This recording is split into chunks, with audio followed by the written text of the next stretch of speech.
over to Brad. It's, as you can tell, not too terribly cold. Nobody has the heavy winter jackets on just yet. That's kind of rarity because usually that parade, it's pretty cold uptown. So this year, kind of a pleasant surprise, and it's not storming yet or no rain.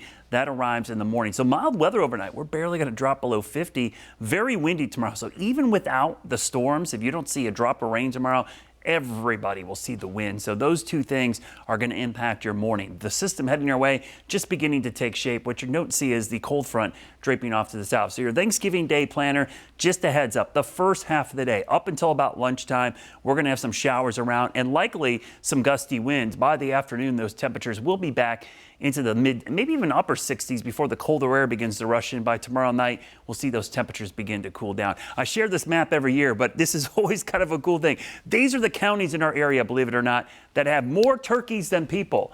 And people always ask, what do you mean? There's such a huge commercial turkey farming operation in these counties that there's actually more turkeys than people in our surrounding counties. So it's a big turkey producing state, North and South Carolina. As we head into the holiday tomorrow, just be ready in the morning. You're going to have plenty of wind and rain for the morning hours, the turkey trots, maybe traveling first thing in the morning. But as we get towards lunchtime, that front right there begins to push through. You can see the line of showers and storms and gets out of the region. The problem is if that front slows down at all, that's going to allow for more warm, humid air to surge in ahead of the front, and that could produce maybe a bigger chance of severe weather. As it is right now, our storm fuel, or what we call CAPE, there's enough of it here south and east of Charlotte that there will be enough to fuel some isolated strong storms. We've got plenty of wind energy. We're not going to be lacking that at all. So there is the potential for a gusty thunderstorm and even an isolated tornado, especially south and east. So it's something we'll monitor closely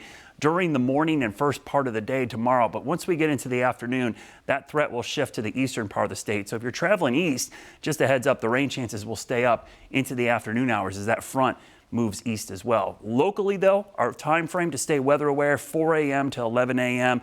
By the mid-afternoon, we should see some improvement, but wind and storms, the big issue in the morning. So have the rain gear and just plan for some slow travel in the morning by air or car until that front moves through. Cold air spills in behind that front. So the front's going to bring severe weather, possibly for parts of the area, but also much colder air, which starts to move in this weekend, but really takes shape next week. The high temperatures start to dip below average, maybe as soon as Friday, but certainly Saturday and Sunday. It's the morning lows that'll be the biggest shock to the system because we haven't seen a freeze yet. And next week, not only are we going to see a freeze, we're going to see probably 4 or 5 days consistently below average or below freezing temperatures every morning. So tomorrow, the warmest day of the next 3. By Friday, we're back in the mid 50s, and by Saturday, just 50 degrees. We'll start with the Guy Roofing 7-day forecast first. Take note of the morning lows. Mid 20s this weekend, low 20s early next week. And as we go 10 days into the future, warms up a little bit, but still staying pretty chilly with temperatures in the 50s and 20s, maybe right into the start of next weekend. All right, Brad.